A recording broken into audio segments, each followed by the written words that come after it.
Segala puji bagi Allah, Tuhan semesta alam, yang telah menciptakan bumi dan segala isinya untuk kesejahteraan hidup manusia.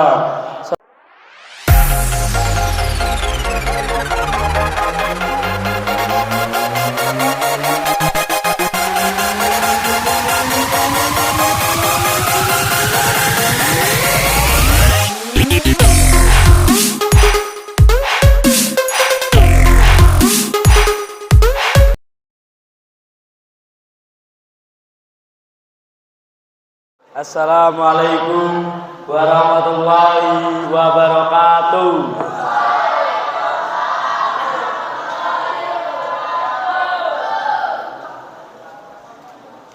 Innal hamdalillah nahmaduhu wa nasta'inuhu wa nastaghfiruh wa na'udzu billahi min shururi anfusina wa min sayyiati a'malina.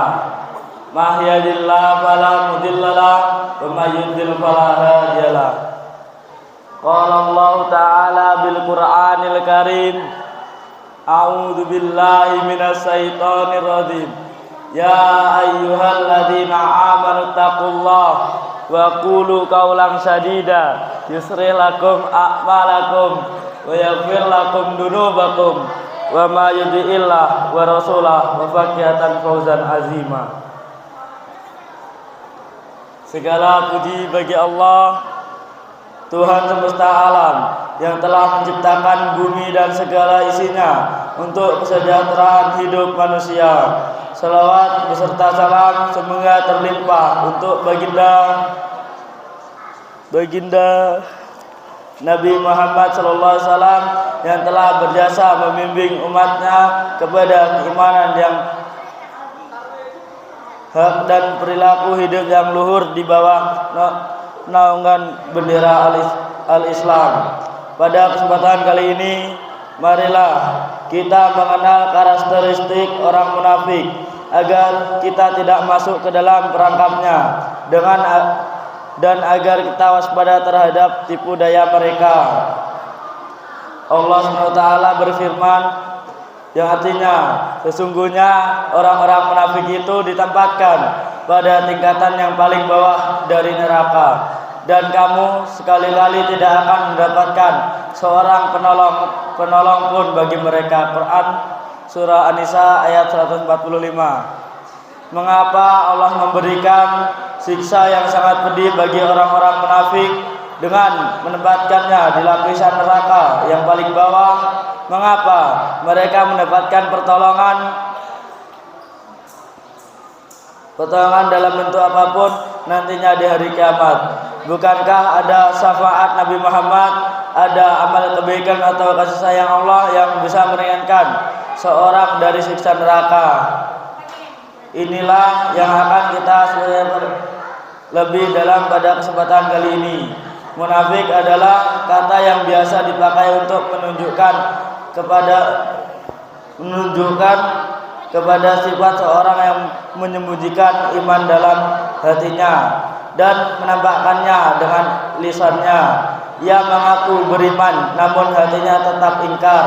Allah SWT berfirman yang artinya, di antara manusia ada yang mengatakan kami beriman kepada Allah dan hari kemudian, padahal mereka itu sesungguhnya mereka tidak beriman. Quran Surah Al-Baqarah ayat 8. Ini adalah sifat utama orang munafik.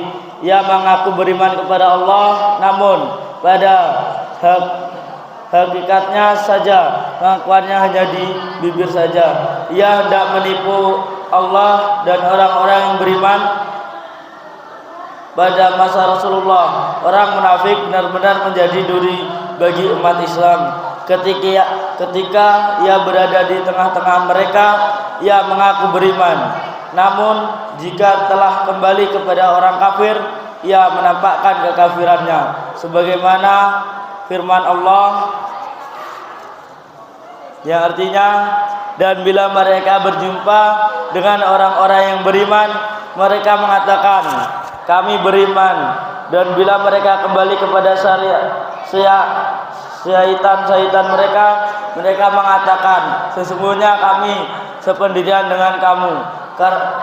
Kami hanyalah berolok-olok. Quran surah Al-Baqarah ayat 14. Ada dua alasan kuat mengapa seseorang menjadi tidak punya pendirian, alias pelin-pelan, alias munafik, kemarin ikut ke sana ke situ. Yaitu satu, ketidaktegasan dalam mengambil sikap, yakni antara beriman atau tidak. Ingin beriman namun hatinya belum sepenuhnya yakin, dan ia takut terhadap kaumnya. Ia takut jika ia beriman maka kaumnya akan memusuhinya, membencinya, bahkan menerornya. Namun jika ia tidak beriman, ia merasa tidak enak atau merasa tersingkir dari komunitas orang-orang yang beriman, ataupun juga ia takut kalau ia termasuk orang-orang yang diperangi oleh kaum muslimin, sehingga ia merasa perlu untuk menyesuaikan diri dengan kedua keadaan tersebut. Namun tindakannya bukanlah tindakan sebagai upaya yang tepat untuk mendapatkan perilaku yang baik dari keduanya.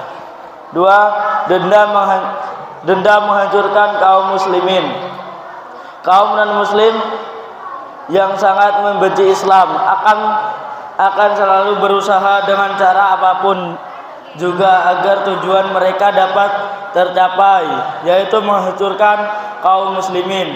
Salah satu cara yang biasa mereka gunakan adalah berpura-pura nyamar sebagai orang Islam agar dapat menggerogoti kaum muslimin, sehingga mereka akan melemah dan mudah untuk dikalahkan. Tipe yang kedua inilah yang sangat membahayakan bagi muslimin dan dapat mengganggu stabilitas kaum muslimin, bahkan tidak jarang akan membawa dampak buruk bagi kaum muslimin, seperti halnya yang telah menimpa Sayyidina Umar bin Khattab ketika ia menjabat sebagai khalifah di bumi Arab. Ketika itu ada seorang yang bernama Abu Lulu yang berasal dari Persia. Ia masuk Islam hanya sebagai upaya melampiaskan dendamnya. Ia melampiaskan dendamnya dengan menikam Khalifah Umar ketika sedang melaksanakan salat subuh berjamaah dengan kaum muslimin. Abu Lulu pun tidak hanya menikam Khalifah Umar, namun ia juga melukai 13 orang Islam yang ikut berjamaah bersama Umar. Apa yang menimpa Khalifah Umar juga menimpa Khalifah Utsman bin Affan. Beliau meninggal ketika sedang membaca Al-Quran di rumahnya karena ditikam oleh orang Yahudi yang bernama Abdullah bin Sabah yang pura-pura masuk Islam.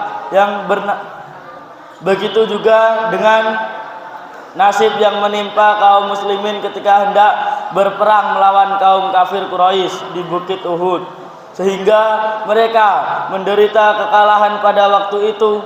Pada waktu dalam perjalanan menuju medan perang, 300 pasukan umat Islam kembali ke Madinah dan tidak ikut serta berperang melawan kaum kafir. 300 dari 1000 pasukan kaum muslimin meninggalkan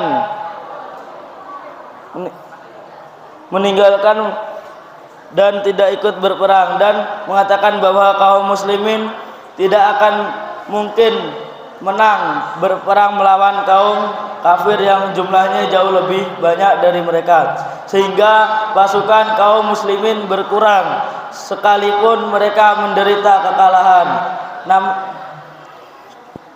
Namun kekalahan mereka tidak mutlak disebabkan karena minimnya jumlah pasukan, tapi itu adalah salah satu faktor yang menyebabkan kekalahan mereka. Contoh-contoh tersebut hanyalah sebagian kecil saja yang sangat merugikan dan membahayakan kaum muslimin. Tetapi masih banyak lagi contoh lain yang sangat membahayakan dan mengancam keberadaan kaum muslimin. Oleh karena itulah orang munafik lebih berbahaya daripada orang-orang kafir. Orang-orang kafir mempunyai perbedaan yang signifikan dengan kaum muslimin, dan mereka dengan terang-terangan dan nyata dalam memerangi Islam. Sungguh berbeda dengan orang-orang munafik, karena sangat sulit untuk dibedakan dengan Islam yang sebenarnya. Mereka